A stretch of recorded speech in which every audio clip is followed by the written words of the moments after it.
Hi everyone, this is Eva. I am the owner and co-founder of Blooming Beats Kitchen, and today I have Mary Irving with me. Oh my god, we just hit each other. Great start. So, first of all, this is our second Facebook Live, and what I started doing, and I shared with you a couple weeks ago, kind of the intention and what I want to bring forward at Blooming Beats, bringing the community together and bringing in experts from different fields. And these are, by the way, people, I think I mentioned it last time, these are people who are not just experts, but they get fully booked in their offices, and this is your opportunity to ask them questions and for them to share their wisdom about different topics around paleo or keto or Whole30 or AIP or all the topics you're really excited about. So Mary Irving has been a friend of mine for, I don't know, a few years. 5 or 6 years. Yeah, wow. It was 2012 when the Paleo Potluck. That's right. So she's the leader of the Paleo Potluck in town. And she also has a practice. You want to talk about that for a little bit? Who you are, your background? Sure. I'm Mary Kay Irving. I'm a licensed psychotherapist, experienced with trauma therapy and addiction recovery. And then about 6 years ago, I started studying nutrition and that impact of nutrition on mental health and moods because of some of my own personal experiences and health challenges, and was kind of blown away. And so I've just been ravenously reading and researching and experimenting with my own nutrition in the paleo ancestral field, and most recently with the ketogenic diet. So that's what this life is about. We're gonna have to come closer. There we go. Last time we had the phone like that, and then we get messages. You guys are sideways. Okay, never mind. Go backwards. So this live today is about keto. So let's give people a little bit of background what keto is, how it works. So yes, I'll just give you a little background. The ketogenic diet, also known as keto, is basically a style of eating. I like to think of it as a lifestyle rather than a nutritional diet where people think of restricting calories in certain foods. It's a way of eating and a lifestyle. And so basically ketosis is a metabolic state in our body where we're actually burning ketones. We burn our own fat for fuel as energy rather than glucose, which is what the standard American diet is high carbohydrates, high grains, because that's what's been recommended by the government for many years. They've recommended eating lots and lots of grains, carbohydrates, and low fat. And for as long as they've been telling us to do that, we've had more and more health problems. And so, miraculously, Mother Nature seems to be prevailing in terms of people who are eating ancestral diets, paleo, primal, and ketogenic, are having reversals of serious illnesses, experiencing all kinds of energy, boosts in immunity, decreased inflammation, all kinds of benefits. So specifically, the ketogenic diet, rather than high carb, is very low carb, very high fat, and moderate amounts of protein. So it's very different from what people have been taught. So it seems kind of extreme to a lot of people, and for some people it seems very restrictive. But if you're coming from eating a paleo or primal type of ancestral diet, it's really just mixing up you just change the ratios of the macronutrients. So it's fairly simple shift. So myself, back in 2000, I was first suggested to go gluten-free. So I've been doing that for close to 20 years. Wow. And then 6 years ago changed to paleo, and then I experimented on and off with keto, and then really been into it for the last year. So learning a lot about it. I don't consider myself an expert in that field, but definitely in paleo and ancestral eating and mental health and other areas I feel highly qualified, and I'm excited to be offering this to people in our community. I'm really excited that your restaurant, Eva, is offering paleo, ancestral, healthy foods to people. Like, we're able to come out and eat and have fun and take a day off of cooking and, Right. and get some really delicious food here that's healthy, and I don't have to worry about asking questions or bothering the waitress about is this here or that there. Although when I do ask questions here, people are knowledgeable and know, so that's awesome experience. You know, do you mind if I share my keto story? No, absolutely. So let's both be on this. Okay, we both have to pin a picture. So what happened with me, and I shared with it some of you guys, and I sent out, I have a blog post about this, how I got into the paleo and like almost immediately keto. It was in 2012, and I was training for Leadville 100. We heard of that? Crazy race. You run 100 miles, and I was training, and it was this weird thing. I was the fittest and the least healthy person I've ever been. What I was doing, I was doing what runners do, like living on goo, which is like the packets of, basically sugar, and you eat it when you run, and very, very high carb diet. And I was overtraining, and I didn't finish, I didn't make it, but anyway, multitude of reasons. Actually, it was 2010, I got the dates confused.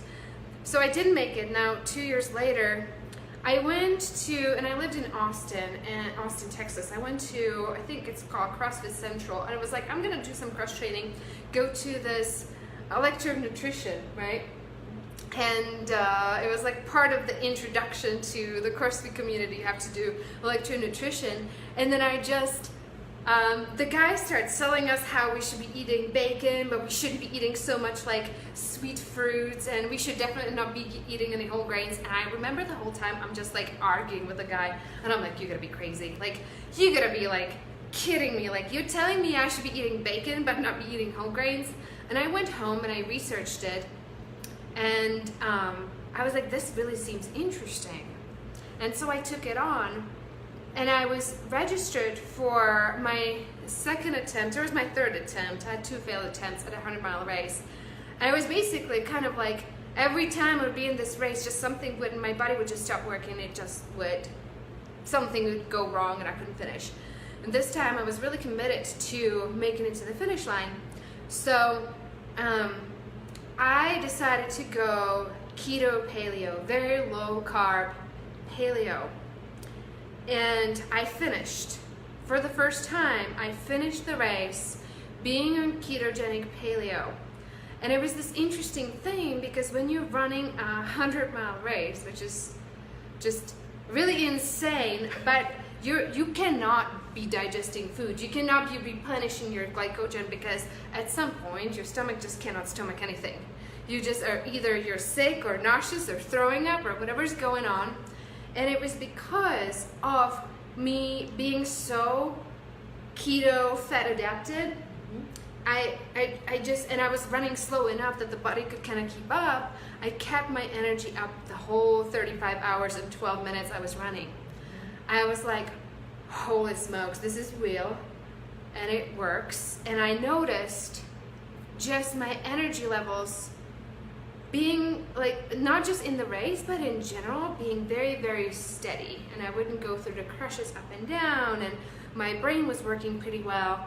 And the same thing happened when I opened this restaurant. I don't know if you remember this, but it was like 18-hour work days and go every day. I would have never made it without paleo. I would have never made it. I would have gotten sick, and I never got sick during the time period. So that's just my kind of story. I'm curious, like, how did you get into keto? Well, again, started with paleo in a background of some serious health issues. I'm a breast cancer survivor of 12 years now. Wow, congratulations. Thank you. But it's been 10 years, 12 years. That's 12 amazing. Years. Yeah. Wow. So I started getting more interested in health. I'd always been interested in health as an athlete, as a younger person growing up, into sports. In those days, it was recommended that you carb load, like you eat a big pasta dinner before a game the next day or something. Exactly. So I had gone gluten-free, but then in 2006 was diagnosed with cancer. Wow. And started looking into health issues. Also had a history of depression and mood swings up and down. Yeah. Right. In 2011, there was kind of a perfect storm of events. I was feeling like I always loved sugar, too much sugar, like sugar addiction, really, if I'm being honest. Yeah. And was kind of making a joke about that on Facebook, and somebody who knew I was a cancer survivor sent me a private message and said, you really shouldn't be eating sugar as a cancer survivor. So that, at the same time, a friend of mine who joined CrossFit and was noticing extreme changes, and he sent me a book by Gary Taubes, or recommended Gary Taubes' book, Why We Get Fat. Oh, really? And I read that book. I had to read it and reread it because it was saying things so opposite of what we've been taught about this low-fat, calories in, calories out misinformation that we've been given. So, but it convinced me. He's a very serious and highly educated and informed research journalist. And so I totally believed, once he presented all the information, what he had to say, and I went upstairs and cleaned out all of my cupboards and just started eating paleo immediately. It was easier probably than most people because I was already gluten-free.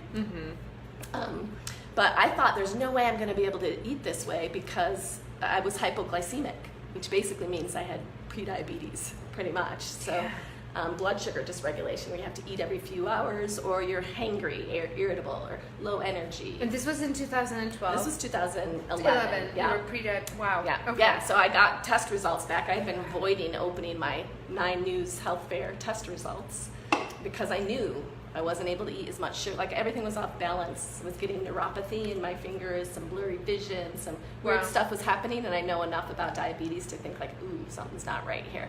When I did open up those 9 News Health results, I had 4 markers of prediabetes. I had high inflammation, high C-reactive protein, high A1C.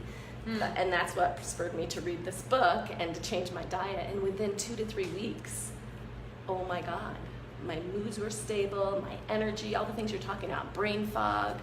Ultimately, my skin cleared up and I ended up losing weight. I wasn't even trying to lose weight. I didn't change anything about my exercise, my physical routine, but lost close to 25 pounds over the next several months.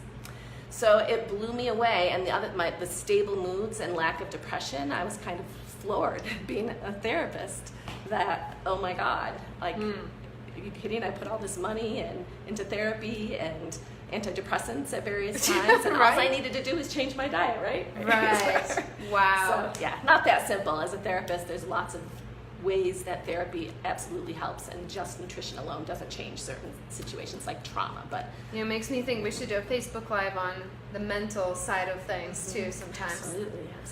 But anyway, oh my goodness. Thank you so much for sharing. So I am really curious, like, when we really want to talk specifically about keto, we all know that there's some transition time where you go through the sugar withdrawal and all some. So I'm curious because keto flu. The keto. Okay, so can you talk a little bit about, like, how do we manage that? I know there's some, like, controversy. Women should go easier, whatever, hormones. I don't really know. Yeah. You know what? It's like with any way of eating, everybody's different. And I think ketogenic eating is so natural that it's going to work for a lot of people, if not most people. There are certain few conditions, genetic conditions, and where somebody just won't be able to do a ketogenic diet. And if you have this kind of rare genetic condition, you would already know it. So talk to your doctor if you have some condition that you know about. But even diabetics can respond positively. You would need to be consulting with your doctor and doing it properly. Oh, really? But all kinds of people can benefit from it. So, what was your question? Keto flu? Keto flu. Is there transitioning? Yes. Transitioning. So, tips to transitioning. I do, if you're eating the standard American diet, definitely recommend doing a slower, gradual transition down to maybe gluten-free, then grain-free, and the whole time switching and adding in healthy fats. And for some people, they're going to have to clear out their whole refrigerator and cupboard of the bad oil, the sunflower oil, canola oil, and all of those things. So, but if you're already paleo or something like that, you're just going to mix it up to even adding more of the good fats. You have to add a lot of fat. This is like a 75, sometimes 80% fat diet. But we're talking so this is where I always got confused. We're talking calories from fat, not like fat on a plate. right? It shouldn't be like 75% oil and 25% lettuce. Right. You're We're talking calories. about right. Yeah. Yeah. Percentage of your diet. Right. So Right. volume wise, your plate is still going to be like mostly 2/3 to 3/4 vegetables. Right. And a tiny sliver of meat. Because people have this ounces. idea it's going to be like all grease, and it's not that, right? And that's not true No, at but all. you get to add back in the foods that we've thought weren't good. You get to add back in butter, delicious butter and bacon, and be liberal with the olive oil that you put on your salads and any vegetable I have. I even put a slab of butter on my scrambled eggs now. It's delicious. Nice. Unless you're sensitive to dairy, then. Right. If dairy sensitive, you might want to try ghee. Yeah. Where all of the milk proteins and the fats are burned off. So gradual transition. Gradual transition, and if you're making the jump to just 5% carbs, so less than between 20 to 50 grams total of carbs. Okay, that's what puts you into ketosis, 20 to 50. Yeah, Okay. 20 to 50 grams, but not unless you're adding the fat too, because you have to have the high fat. So that's one of the big mistakes people make, is they go too low carb, but they don't increase the fats. Okay, right. And they do a bunch of protein, which... Or too high protein, right? Right. People think, there's misinformation. People think that paleo or keto means that you have to eat a lot of protein, and that's not the case. Eat a whole chicken every day or something. Right. Okay. No. So it's even actually less protein on a ketogenic diet than a paleo diet. So how is that? Will like a bunch of chicken kick you out of ketosis? Does that convert to It does. The body can convert it. It's not Right. necessarily going to happen. You want to become keto adapted. That's something you were saying. Nutritional ketosis or metabolic flexibility, meaning your body can move between the two states of being a sugar burner if it needs to be, or a fat burner, like a hybrid car. You can use gas or electricity. Okay. So metabolic flexibility. Ketosis is a natural state. It's not to be afraid of, and it's not to be confused with ketoacidosis. That's important. Dangerous health condition. Yeah. That's a very rare condition, primarily in usually type 1 diabetics, sometimes type 2 diabetics. Yeah. And that's why you need to work with your doctors. But I know a good friend of mine who is 10 years in ketosis, and he's type 1 diabetes. So Yeah. it's absolutely doable. I don't hear that anymore, but I used to hear people get freaked out. Keto, Keto, what? yeah, That's right. really dangerous. And I'm like, Dangerous. no, you're getting ketoacidosis Yeah. confused with ketosis. Some people still confuse it. But Yeah. we naturally go into ketosis, the state of burning ketones, those fat breakdowns, when we sleep at night, in the morning when we wake up, because we haven't been eating for however many hours we've been sleeping. So your body Right. goes into ketosis when we wake up in the morning. Does that happen? But that doesn't mean you're a fat burner yet. It just means your body did that overnight. Does it happen to be people who are not adapted at all, too? Yeah, it Oh, should. really? Yeah. Interesting. And when we're sick, if you have the flu and you're in bed for 3 days and you're not eating at all, Good. your body, your body starts burning fuel. It's like Yeah. you lose a few pounds being sick. You know, there was something like when I went paleo and keto, because I went very, very low carb, high fat paleo from the get-go. So, but my adaptation was a living hell. There's no way to it was like partially because in the same time period I moved to Boulder, so I was dealing with high altitude and so I'm training for this 100-mile race, right? And Stress. And I'm like used to running literally 20, 30, 40, 50 miles every weekend, and I go keto. And now I guess it's you in a second. And I go keto, and I literally could not run a mile. I'm not kidding. I like go and car, all those trails. Like I could not even hike. I was so slow. I was so dragging. And it was a point where I was like, I cannot do this race. There's no way. And sometimes it takes people, I hear it takes them, some people weeks, some people 2 weeks. It took me 5 weeks. To get into ketosis. Yeah, to get into ketosis and was feeling good. And my body to get that energy back. And once I got it back, I was fine. But I think people just need to be aware that this process is going to take some time. And it's different for everyone. Somebody can go in really quickly and not have any issues, but we have a lot of health issues in our culture. There's just a lot of sick people, whether it's autoimmune, gut dysbiosis, live stressful, fast-paced, overworked lives, and all of those situations can make moving into ketosis more challenging and more difficult. So I definitely don't recommend attempting to become a fat burner, attempting to move into ketosis when you're under a lot of stress, just started a new job, or there's a lot of interpersonal strife in your life. Like moving or opening a restaurant is a highly stressful time. Right. And training, athletic training, overtraining can be a problem if you're in the middle of the transition. You want it to be a relaxed time. If you're having sleep problems, definitely was he was like, "What's relaxed? What's relaxed?" Training for a 100-mile run definitely was not time to relax. That's if you have gut dysbiosis, like if you have SIBO or something like that, it's there's going to be challenges for a lot of people. Right. And the interesting piece is if once you get into ketosis, and your body becomes adapted, ketones are very healing. So a lot of those same conditions that make it difficult to transition actually can be healed, and their support can be healed. The healing can be supported by the ketones themselves. So I get questions all the time of, can you do it? Thyroid conditions. Wow. Is it safe for kids? It's a very natural process. So I just talked about it. We go into it when we're sleeping, we go into it when we're sick, and we're actually born as infants. Breastfeeding is the high fat ratio.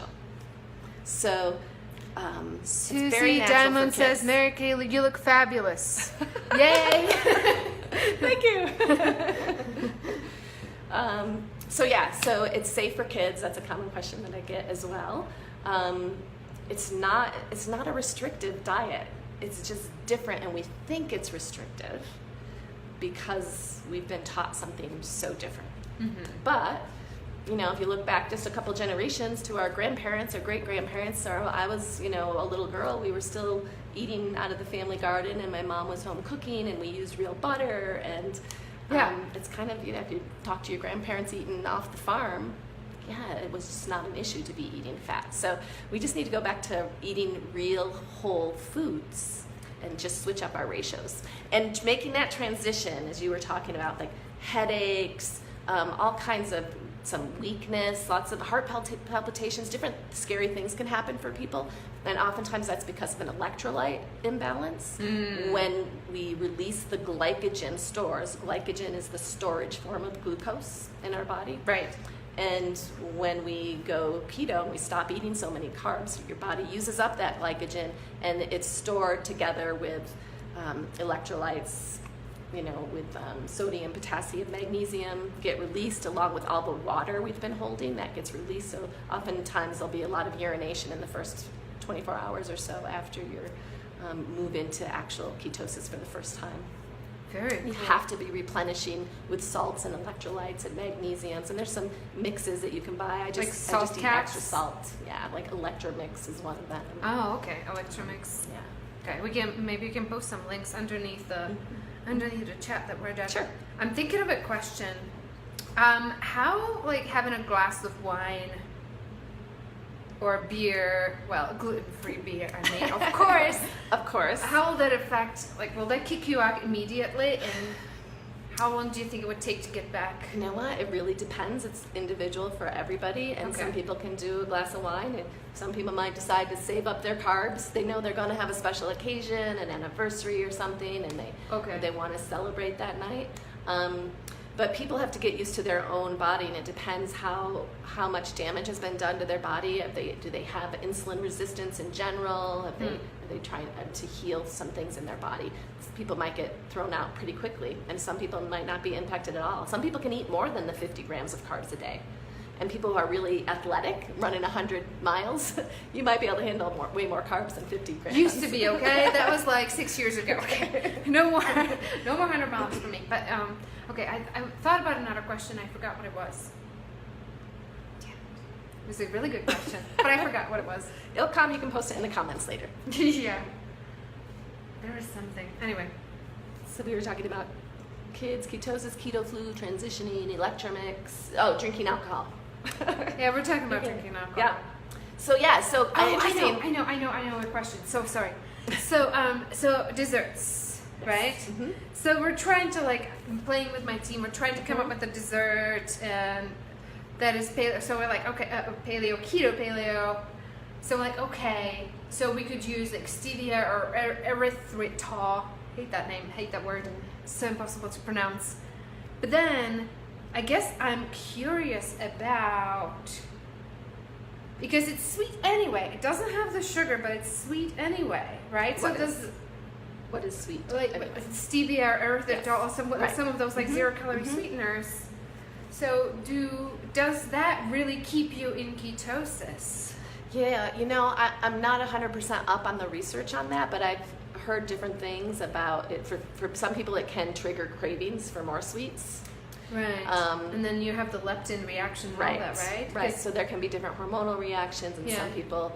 some people it might raise insulin and blood glucose levels temporarily. Because it's not just about the sugar; it's Right. about the taste, Right. too. And it sends But signals. if somebody's coming to your restaurant and they're specifically asking for keto and wanting keto foods, they've probably been doing it or experimenting with it, and people will know what works for them and what doesn't work for them. Yeah. Yeah, I mean, for me, I have a keto mojo. I have like a test to tell when I'm in ketosis or not. Oh, really? What's the test? Keto mojo is a blood test. So when people are first going keto, they often test their urine. You can buy a urine stick. But that doesn't work past the first few weeks. Oh, really? When you're urinating out the ketones because your body hasn't learned to use them yet. And then it stops. Then your body starts actually using the ketones. And then somebody tests with a urine stick and they think, oh, I'm not in ketosis. But they are in ketosis. They're just not peeing it out anymore. That's why you have to test the blood level.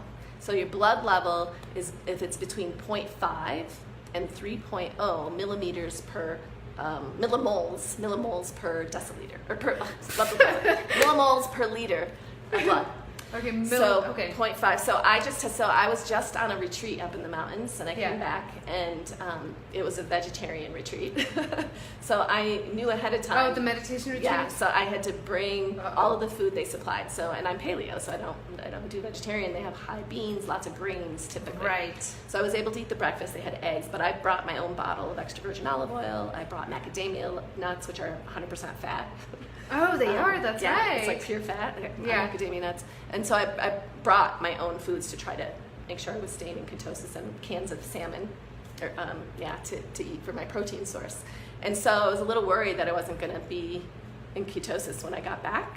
Yeah. But I was like, okay with that. I'm there relaxing, and we live in this world. We have to do what we can. So I ate a little bit of oatmeal a couple of days there with some extra fruit on it and something else. I ate even the black beans one night. Yeah. And I got home and I tested with my ketone, and I was at 0.6. So I was still in ketosis. So you said, up until what level you were still in ketosis again? So above 0.5.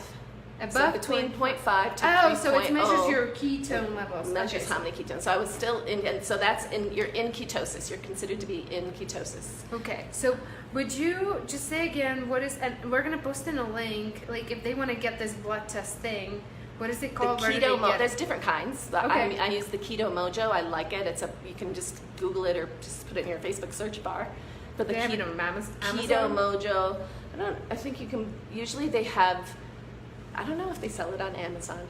Do you have to stab your finger? Keto Mojo, they often have great deals. It's $100. Okay.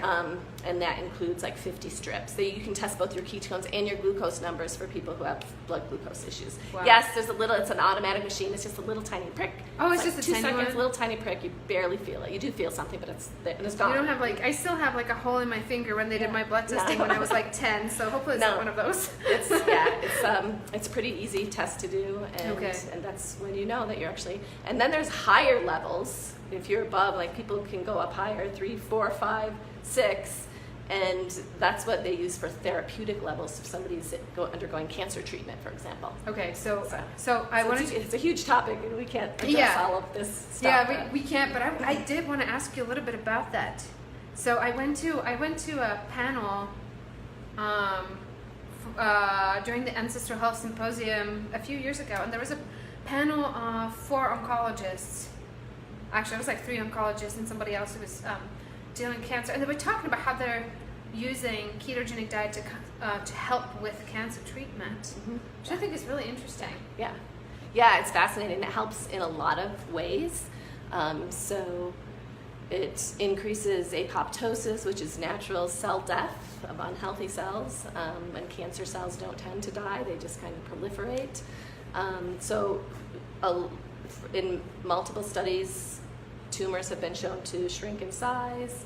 It's actually also helping, and fasting before going into a chemo treatment episode I heard that too. can actually prevent or eliminate so many of the distressing, upsetting symptoms and sickness, and just really.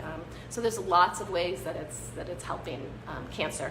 Certain types of cancers, mainly tumor-based cancers, it's not been shown to be helpful with certain cancers like blood-based cancers and things. We don't really know if it's. So there's different types of cancer cells, and some.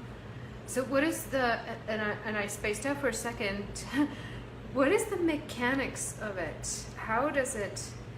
Is it because I've heard the mechanics of what? So I've heard. Okay, so I've heard, and please tell me if I'm wrong, okay? Because it's just I heard rumors. So from what I remember, right? Regular cells are can live on glycogen or can live on ketones. Mm-hmm. Now, some certain kind of Warburg cancer effect. cells, Yes, it's they can't survive without sugar. Right. So yeah, many cancer cells, especially tumor-based cancer cells, they actually thrive on sugar. And right. So it's like when you're getting an MR or CAT scan, they put sugar in. That's what lights up the brain because they're feeding on it. Yeah. So yeah, if you have ketones, if you're not eating sugar, if you've reduced it down to 5 grams of carbs, then the cancer or cell 5% of your carbs. Then it's like goodbye. It's like cancer they have nothing to feed on, and then the ketones are also producing other healthful effects like lowering inflammation and rebalancing your body from some of the conditions that maybe contributed to the development of cancer in the first place. I mean, that is the most exciting thing. But I want to be careful not to say like, oh, don't do chemo, just do keto. No. These studies are doing in conjunction with regular chemotherapy. Right. Yeah. So far, yeah. So that's what's being done here. I mean, there's other places, other countries that are doing other things for cancer. But yeah, what the studies that I'm referring to are showing how it minimizes the effects of the chemotherapy, the dangerous effects, because chemo not only targets and kills the cancer cells, it kills all of your other cells. Like that's why I lost all my hair when I went through cancer treatment. Yeah. So yeah, we don't want to kill our good healthy cells. Yeah.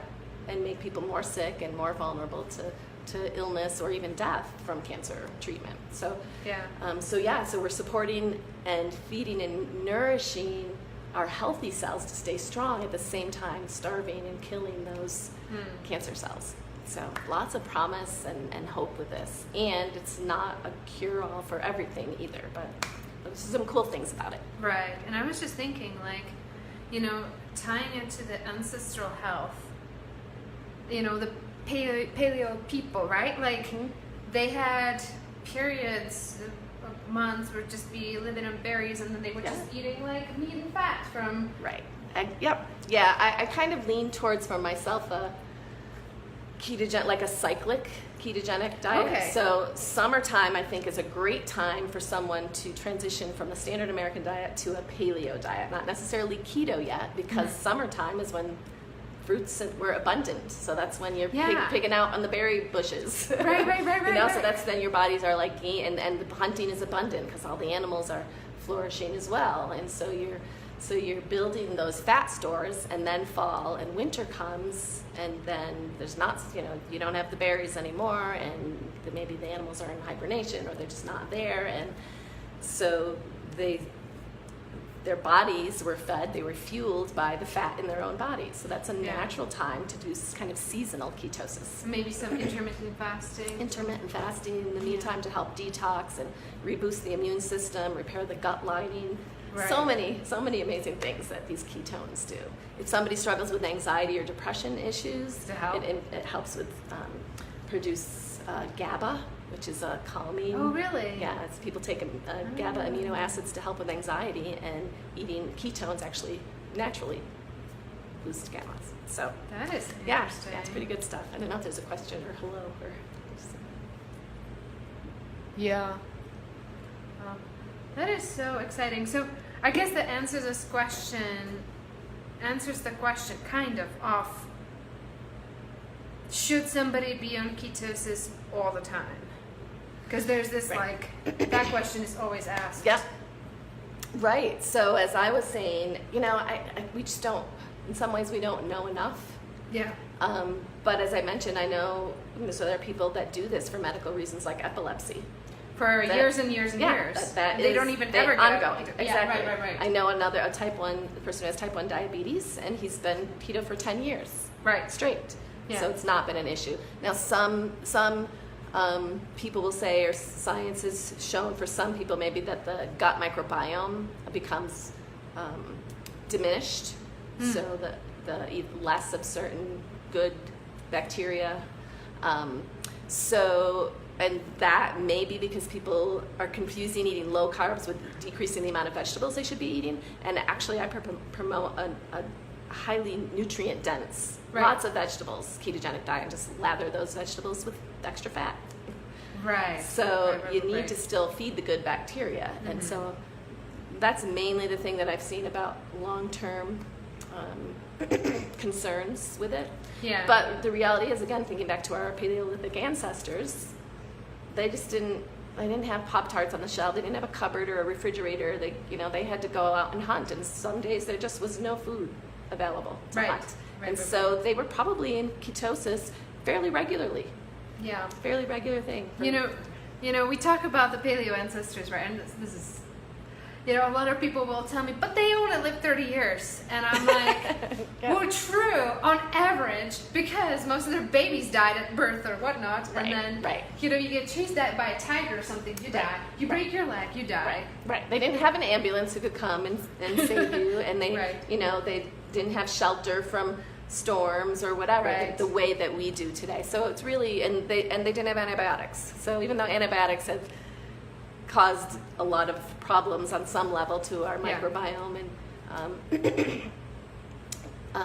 it actually has been very beneficial for lots of reasons. And those Paleolithic ancestors, if they didn't die from a tiger or some bacterial disease or something where there were no antibiotics for it, they actually lived quite lengthy, fully healthy lives. So you could have somebody in their late 70s, and they were still active, digging up from the garden or whatever. They weren't sick in bed with diabetes or the way we are today. Yeah.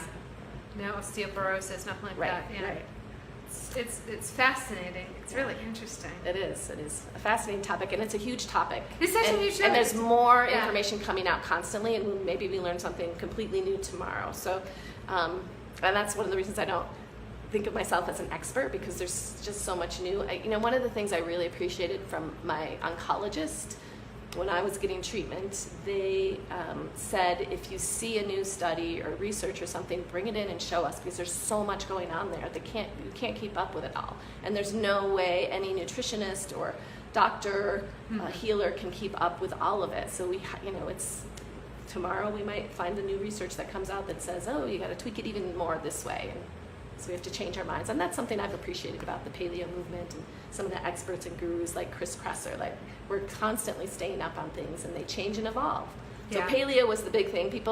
Few people say, naysayers say that, it's the fad. It's the next fad. Keto's the next fad. It's just taken over paleo that was a fad. Well, both paleo and keto have been around for tens of thousands of times. So it's the longest fads ever. So we just might learn more specifics about it. Yeah, for sure. Well, what else do we want to talk about? I think we covered. I think that's a lot. Yeah, I think that is a lot. I've been thinking about lately, right? Because I was like, our menu is not terribly keto as it is right now, because I love sweet stuff. I love flavor variety. I gotta be straight and honest about that. And so we have been experimenting and adding and figuring out how we can add more keto-friendly items to the menu, because I was very confronted about this, my own integrity of this, right? it's like, I love those Brussels sprouts. I love them, I love them, I love them, but they have apple cider reduction on them, and it's definitely, Right, but you can tweak it, and you can. So still come to your restaurant, and I make it keto myself. Okay. Because I know. So how do I make it keto? I want to know. And you can, and so keto is much more similar to paleo than even AIP is. So I think you can just tweak your regular paleo meal a little bit to make it keto, and then have others separate. Because paleo, so it's just the ratios, the proportions of the macronutrient levels. Okay, so I will add a little bit of fat, add some avocado. Add fat, give a little side cup of extra virgin olive oil. Add a slab or two of butter on the side. Right. Then you can make anything keto. And the other way I make it keto is I just ask no sauce on it. No, like no maple syrup. If I get one of those waffles, I say no maple syrup. So I kind of create on my own. And the waffle keeps you in ketosis? Well, so I don't always order the because there's sugar in your. It's cashew, isn't it? So cashews are higher. It's cashews, but there's a couple. There's like a tiny bit of. We don't put that much, but there's a tiny bit of maple syrup in the batter actual thing. batter. So yeah. So it's not a whole lot per waffle. It'd be like a tiny amount, but there's some. So again, it's going to depend on somebody, or I might say, okay, this is my carb load for the day or something. So I never thought about it. I thought this is so cool because I always thought about it like you have to eliminate the carbs when in fact it's like. Yes, and add the fat. Right, limit the carbs and add the fat. The ratio. The way you can, Yeah, you're gonna get the ratio. Yeah, exactly. So you could just, if you have on your new menu just a K for, paleo, keto, whatever. That's keto option. Like make it so you can have the person make it keto, and then you just know you add a little side dish of the avocado oil, or a dish of a couple slabs of butter, or whatever they want. Right. Oh, that is interesting. Or remove the sauce, the sugar sauce, or whatever. How cool is that? Yeah, the AIP is a whole other challenge. About that, we're going to talk about AIP, guys, next week. We have a Facebook Live about AIP, and that's a whole other animal. Other animal. Yep, it is. That's a challenging one. It's a challenging one. For and I got, I'm not going to, name names, but keto cookbooks are really good, I think. You can find, tasty things. Yeah. But when it comes to AIP recipes, not tasty. Oh my goodness. I've been looking and trying and I love all the red seasoning and But you know what? There's a lot of stuff that is just regular old your eggs and your Brussels sprouts, that's AIP. If you take out if you don't have the cashews, just the eggs and the vegetable. Right. And slather anything in butter or bacon. See, the part of me that wants to impress people with great flavors at this restaurant goes it's difficult, but I'm not giving up. I want to make it tasty and AIP. Yeah. It's definitely a challenge, though. I'm not gonna lie, because I like all the red seasoning, all the nightshade dusting, and they can't have it. You should check with Angela. Do you know Angela? I don't know if you remember her from. Yeah. She's a local chef. Right, yeah. She might have some tips or something. Yeah, that might ideas. Be interesting. And I bought some AIP cookbooks, but I'm like, this doesn't look, nothing like your standard paleo. It's very evolved at this point. Remember when I first started, the recipes were kind of crappy, but now it's evolved where it's so much delicious stuff out there. And yeah, there's really good stuff, and you can always just dip some bacon in chocolate. Yeah. Dark chocolate. Dark chocolate. What's the percentage? 85%. I really like it. I like a 91% Guitard or Fair Trade brands. So they have very low sugar, but you get the benefits of the cocoa fat, the fat, and then there's magnesium and some good things to dark chocolate. Yeah. What about Enjoy Life chocolate chips? I don't know them. I don't tend to other than the occasional dark chocolate treat. I just love super dark chocolate. Yeah, I don't need a lot of the sweet stuff, so I add much of the sweeteners. If I make a smoothie, I use a half a banana. That's my carb load for the day, because that's a ton of carbs for me. I think for a lot of people, I've had this girl, and she hadn't had a dessert in 8 years, and she comes to a restaurant, and it's for her, it's for people like that. For them, it's such a big deal. Yeah, it's a nice treat. Well, I had my birthday here, and we split some of those lava cakes, that's super high carb and sugar for me. keep talking. And yeah, we just split it. Had a couple spoonfuls each, and and then I go back into ketosis. That's the metabolic flexibility. You have the ability to come in and out Okay. of it. And Do you know how long it takes you to get back to ketosis? Yeah, no, I haven't really tested that. Usually, well, like for me, this whole trip, I would imagine there were some times over You this were in week and that out. I was in and out, and I was Yeah. home and I was still in it. So that was awesome. Yeah. Yeah. Wow. So, lots of information. I'm actually going to be doing a presentation June 7th at Boulder Healing Hub on the ketogenic diet and answering your questions. And we're going to have a panel, including Eric Hislop, who actually did a presentation here way back in the beginning on ketogenic diet. He's an athlete. Oh, Eric. So keto athlete. Yep. So, Eric, oh, so that's so Eric's good. going to be there, Oh my gosh. and Barry Erdman, who's a therapist who's also been studying the ketogenic diet for the last 10 years, and he's a How do I vegetarian. know him? I He's know a him. vegetarian. Oh, that's right. I know him. So they're going to both be there to answer questions. The three of us will answer questions after I do a basic presentation on the ketogenic diet, and that's June 7th June at 6:30 p.m. Okay, June 7th. And I can post a link to that in the comments too. June 7th at Boulder Healing Hub. Boulder Healing Hub, 6:30 p.m. 6:30 p.m. followed by question and answer panel. Yeah, do you have to buy tickets or is this? Yep, it's an event, and they're free. The Eventbrite They're tickets, free. but you have to register for the Eventbrite ticket because Okay. there's limited seats. Oh, that's so cool. Yeah. Oh, that is so cool. Yeah. I wonder if I should go. We could sponsor it or something. Oh, that'd be awesome. Yeah. Yeah. Bring some Keto snacks. I was thinking Brussels An sprouts. example, if you, no, a keto fat bomb. That's what I want and see on your dessert menu, some good fat bombs. Fat bombs. We made this grass-fed gelatin. Hannah made them. She's one of our servers. She's such an experimenter. She made this grass-fed gelatin panna cotta made of the green tea. What's it called? Maca? Matcha. Yeah, matcha green tea. Matcha maca? I thought it was matcha. I Yeah. call it matcha. Whatever. Yeah, I'm mixing it up with maca powder, Yeah. which isn't, yeah. And we're trying to make it, so it's AIP, we're trying to make it keto with, make it with stevia or something, but yeah, it's Gotcha. very interesting. Yeah. Fat bombs. Fat bombs. Okay, great. All right, next week, thank you so much. You're welcome. Thank you. You're wonderful. Oh. You're amazing. Thank you for this restaurant. I'm so grateful to have it. I'm grateful to have you here. You're amazing. And now, for you guys, next week we are talking AIP is what we're talking. Very, very exciting. AIP, and then after that, we are talking some other really interesting. Oh, microbiome.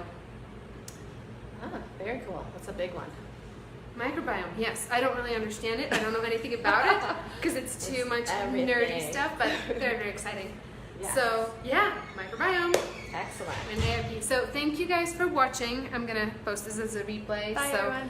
And Mary Kay is going to post some links underneath to the event, to your office if they want to schedule a Sure. consultation. Yeah, You help people with this kind of absolutely. stuff, right? You help them I do, transition. absolutely. And I'm planning on offering later this summer a new group program for women wanting to transition to paleo or keto. So it's going to be an 8-week Ooh. in person, and we'll actually make a few restaurant trips as part of that. So we'll come to Blooming Beats for Oh, sure. that's so and cool. So then they can get to we're have all going to do the support. whole lifestyle. You'll have in-person support, a community of other women, and we'll do the lifestyle piece as well, the meditation, the relaxation, the exercise, physical activity, and the nutritional piece all together. Oh, that is so Yeah. cool. I Yeah. might join that even. I'm excited for Because that. I've been a Yes. little cheese and wine and let's just say not very keto lately, but yeah. Yep, and that's normal. People go in and out of it, and that's our culture. So, Wonderful. Thanks. All right, thank you guys for watching. Catherine and Jet, thank you so much for saying hi. And Catherine, looking forward to seeing you here too. She has Keto Mojo. Awesome. Very cool. Keto Mojo. All right. Awesome. Okay, I will see you guys next week.